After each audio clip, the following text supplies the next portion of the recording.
Orion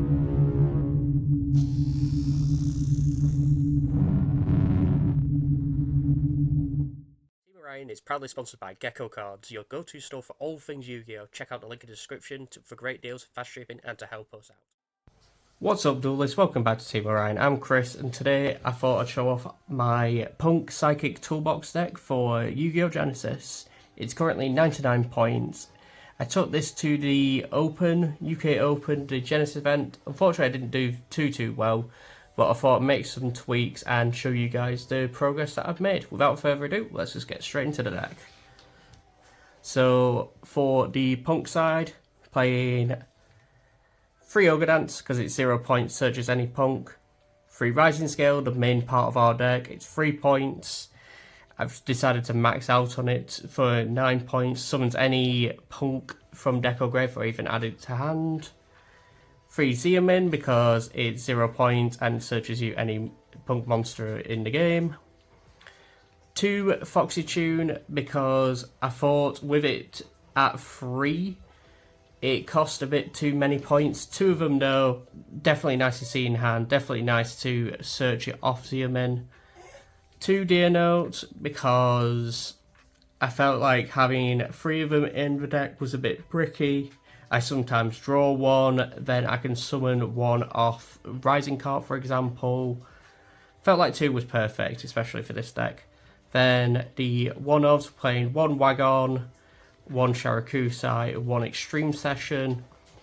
I decided against playing Madame Spider and the traps because it felt like they were just way too bricky, especially in my hands going second, where I need a lot more cards. I could potentially put them in the side in the future, but I ended up playing Wagon, Sharakusai to get into Rising Carp, and potentially Amazing Dragon during our opponent's turn, and Extreme Session, because it's Pot of Greed and summon any P.U.N.K from hand. Now for the Psychic monsters, we went with 3 Serene Psychic Girl. When it's normal or special, upon resolution, banish a card from our hand, then special any level 4 or lower Psychic from our deck. We're locked into Psychics out of the extra deck, but it doesn't really matter. 3 Prototype Psychic Blaster. This one, you discard it from hand to special any level 4 or lower Psychic from hand or banishment. So there's a lot of banishment with this deck, especially with the Psychic stuff. This allows you to get the stuff back from banishment. It also allows you to potentially summon a Xeomin for the P.U.N.Ks and start the combo off really easy there. Then for one-offs, I'm playing 1 Psychic Processor, because we could potentially have a lot of Psychic hands where this normal summon, banish it to summon a Serene Psychic Girl and a Xeomin to get both combos, then it comes back during your opponent's standby phase. 1 Mind Procedure. If it's banished, pay 1,000 to special it for a free level 3 tuner. Or you can pay 2,000 when it's normaled or specialed off a monster effect to add a teleport normal or quick play spell from deck or grave to hand. We're only playing 1 of those. That pay 2,000 effect really doesn't come up that much. Hush Psychic Minister, it's just a free extender, that's a level 3 Psychic that we can get off Dragon Drive. Then 1 Mind Master. It's 1 point. Non once per turn. Pay 800. Tribute a Psychic monster to summon any Psychic monster from deck in face-up attack position. Non once per turn. It's a point because every other Infinite Loop card becomes 100 in Genesis. I thought for 1 point, why not at least play 1 of it. Then for spells for Psychic, we're just playing 1 Teleport Fusion. During the main phase, fusion summon a Psychic Fusion monster by banishing Psychic monsters from field or grave. We're mainly just playing 2 Psychic monsters that have fusions in the extra deck. We'll get to more of that later. Then for the non-engine, playing 3 Ghost Ogre, because it's a Psychic, we can search it. Very little point being able to pop any monster or spell or trap that's already face up on the field. Decided it was worth it. 2 Nibiru, because Nibiru is still a massive blowout card, especially if you're going into a board. Ghost Mourner, because I still wanted a negate. That's level 3 and it's a tuner. It just came up that Ghost Mourner was the best option for the amount of points we had. Small World, because we have so many different attributes, types, levels. We can use Small World to go into engine or out of engine depending on what we need. Then Twin Twisters, because I needed a 0-point spell and trap pop. We'll move on to the extra deck.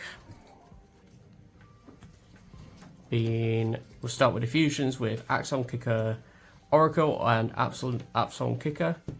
Axon Kicker Absolute is usually the one that I like to summon first.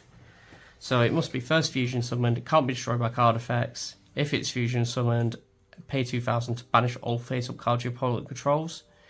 Then we usually do that in our opponent's turn. Then when it gets to our turn, we can banish this from our grave in order to special summon the Axon Kicker Oracle, and it's counted as a fusion summon. The Axon Kicker Oracle is a negate inherent summon, and banish that monster, and if this is sent to graveyard, you can banish the teleport fusion to special it back. Then for the Psychic Synchros, I'm playing 1 Silent Psychic Magician for a level 5, Sorceress to get teleport fusion from deck, grave, or banishment for a 6. Zeta, because I looked at every other Psychic level 7 and they just weren't good enough. This didn't really come up as much as I hoped, but I'm sure with certain matchups it will. Crossbind Archfiend, during main phase, target any banished level 7 or lower Psychic, special it. And then Psychic Blaster MK2. This came up on the end board quite a bit, where it was target a banished monster, and then special it to my field. Then during the main phase, quick effect, banish a monster in my graveyard, then target another face-up monster in the field. So either field, banish it, then I can gain life points equal to that banished monster's original attack.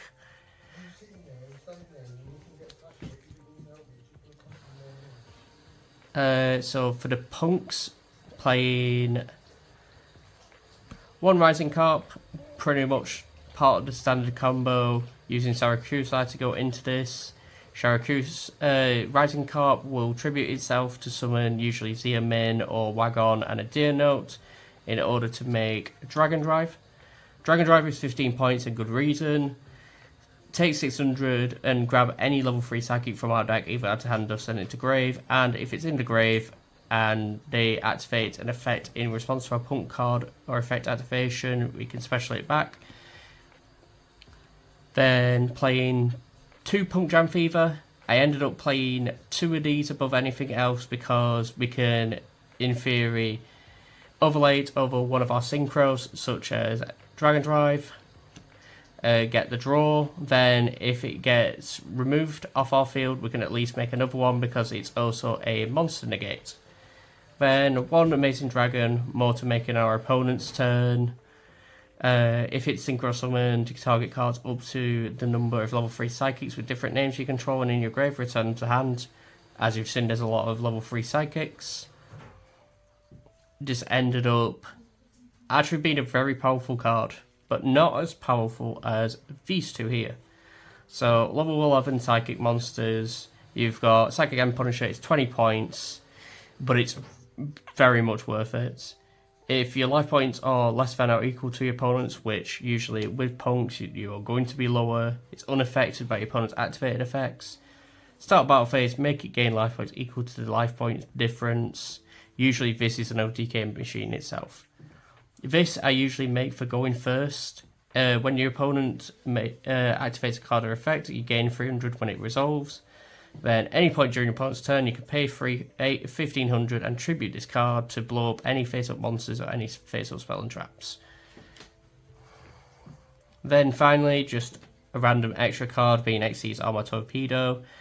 I ended up just playing this as like a rank 3 draw 1 card, just in case I get a bit stuck with like 2 tuners, for example, or at least I can draw another card to try and get me further into combo. Then finally for side deck we have 2 Gamma Seal and 1 Radiant. I went with the philosophy of if I'm going to draw 2 Kaijus, at least I can draw a Gamma Seal and a Radiant to have them both fight each other. 3 DD Crow, because DD Crow is really good in Genesis right now. 3 Dark Hole, because it's a 1-point board breaker. Shared Ride, just in case I have those matchups where I need to keep drawing during opponent's turn and it might end up preventing them from winning the game. Then 3 Gravity Collapse, because it's a 0-point floodgate that I feel like should have 100 points in Genesis. But overall, that's it for the P.U.N.K Psychic Toolbox deck. Let us know what you think about it in the comments, and as always, I'll catch you guys later. See ya.